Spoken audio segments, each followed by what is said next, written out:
यह कथा प्राचीन भारत के एक ऐसे मंदिर की है जिसके बारे में कहा जाता है कि वहां कोई भी प्रवेश करे तो वह लौटकर नहीं आता।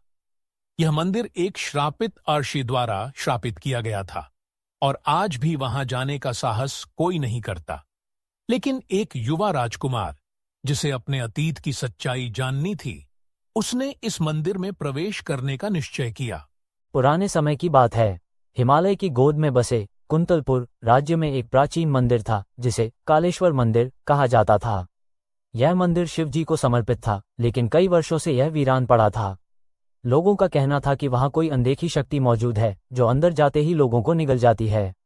राजा वेणुदेव के पुत्र राजकुमार आदित्य एक निडर और जिज्ञासु योद्धा थे। उन्होंने इस मंदिर के रहस्य को जानने का निर्णय लिया। उन्हें इस बात का आभास था कि इस मंदिर का संबंध उनके वंश से है, लेकिन सच जानने के लिए उन्हें अंदर जाना होगा। राजकुमार आदित्य अपनी तलवार और कुछ जरूरी सामान लेकर यात्रा पर निकले।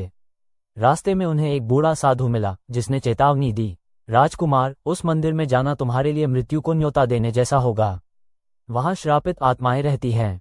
यदि तुम अंदर गए तो वापस नहीं आओगे।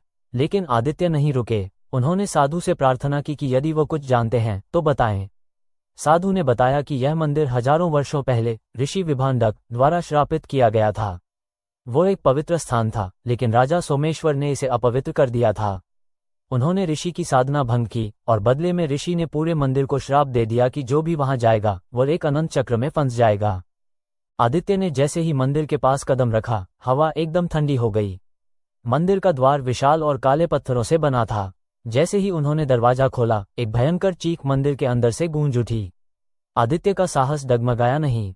उन्होंने आगे कदम बढ़ाया। अंदर चारों ओर अंधेरा था और केवल एक जलता हुआ दीपक दिख रहा था। तभी उन्हें एक अजीब सी आकृति दिखी, एक छाया जो हिल रही थी। तभी एक भारी आवाज गूंजी, तुमने इस मंदिर में प्रवेश करके मृत्यु को आमंत्रित किया है, राजकुमार। आदित्य चौंके, लेकिन पीछे नहीं हटे।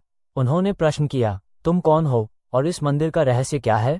जैसे ही आदित्य ने ये सवाल किया, मंदिर की दीवारों से कई आत्माएं प्रकट हो गईं। उनकी आंखें लाल थीं और वे हवा में तैर रही थीं।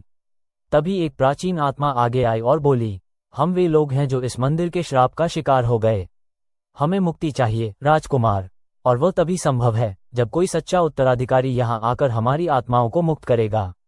आदित्य को समझ में आ गया कि उनका यहाँ आना नियति का संकेत था। तभी मंदिर के गर्भगृह में एक विशाल मूर्ति दिखाई दी जो कि शिवलिंग के ऊपर टिकी हुई थी।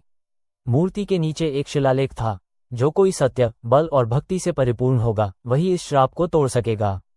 लेकिन यदि वो असफल हुआ तो उसकी आत्मा भी इसी मंदिर में कैद हो जाएगी।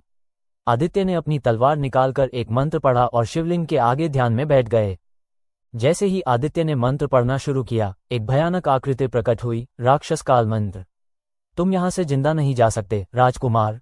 राक्षस ने हमला किया, लेकिन आदित्य ने अपनी तलवार से उसे रोक दिया। दोनों के बीच घमासान युद्ध हुआ। अंत में आदित्य ने एक दिव्य शक्ति का प्रयोग किया जो उन्हें शिवजी के आशीर्वाद से मिली थी और राक्षस को परास्त कर दिया। तभी मंदिर में एक तेज रोशनी हुई और आत्माएं मुक्त हो गईं। मंदिर अब शुद्ध हो चुका था। आदित्य को अपनी पूर्वजों की वास्तविकता का पता चला। वह ऋषि विभांडक के वंशज थे, इसलिए केवल वही इस श्राप को समाप्त कर सकते थे।